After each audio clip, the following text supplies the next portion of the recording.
नहमदुहु व नुसल्ली अला रसूलिहिल करीम अम्मा बाद फ़ाऊज़ु बिल्लाहि मिनश शैतानिर रजीम बिस्मिल्लाहिर रहमानिर रहीम। अस्सलामु अलैकुम डियर व्यूअर्स, आपके फेवरेट इंफॉर्मेटिव चैनल शऊर इन्फो से मैं हूं प्रोफेसर शब्बीर अहमद। हमारा आज का टॉपिक है अपनी मादरी ज़ुबान से हटकर किसी दूसरी ज़ुबान में तलाक देना। ये एक पाकिस्तानी दोस्त हैं जिन्होंने सवाल किया है। वो कोरिया में रहते हैं और कहते हैं कि वहाँ उन्होंने एक लड़की से शादी कर ली है जो कि कोरियन हैं। दोनों मियाँ बीवी का झगड़ा हो गया। बीवी ने कहा कि मुझे तलाक दे दो। पाकिस्तानी भाई ने 3 या 4 मरतबा तलाक दे दी, लेकिन शोहर को कोरिया की ज़ुबान पर उबूर हासिल नहीं था, तो उसने जो अल्फाज अदा किए उनका मतलब ये है कि मैं तुम्हें तलाक दे दूंगा।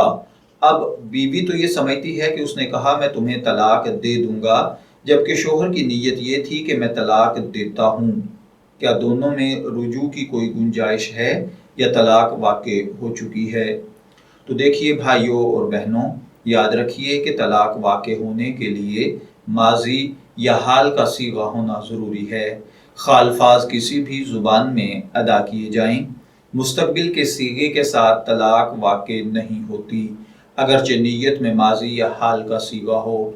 सूरत में जो पूछी गई है, अगर वाक़तन शोहर ने कोरियन ज़ुबान में जो जुमला इस्तेमाल किया था वो आइंदा यानी मुस्तकबिल में तलाक देने की धमकी पर मुश्तमिल था, हाल या माजी का सीगा नहीं था, और उसने कोरियन ज़ुबान में जो अल्फाज अदा किए उसका उर्दू ज़ुबान में मतलब ये है कि मैं तुम्हें तलाक दे दूंगा, अगरचे मज़कूरा शख्स की नीयत में यही था कि हाल के सीगे के साथ देनी थी, तो ऐसी सूरत में वादा और धमकी के अल्फाज अदा हुए हैं, तलाक अदा नहीं हुई। तलाक देने से शरन कोई तलाक वाक़ई नहीं हुई है। यानी जो सूरत हाल पूछी गई है इसमें जो उन्होंने लफ्ज़ इस्तेमाल किए हैं इससे तलाक नहीं हुई है, निकाह बदस्तूर कायम है। मैं दुआगो हूँ कि अल्लाह ताला हमें इन बातों को समझकर इनके मुताबिक अमल करने की तौफीक अता फरमाए। शब्बीर अहमद को इजाज़त दीजिए, फिर हाजिर होंगे किसी नए टॉपिक के साथ। तब तक के लिए अल्लाह हाफिज़।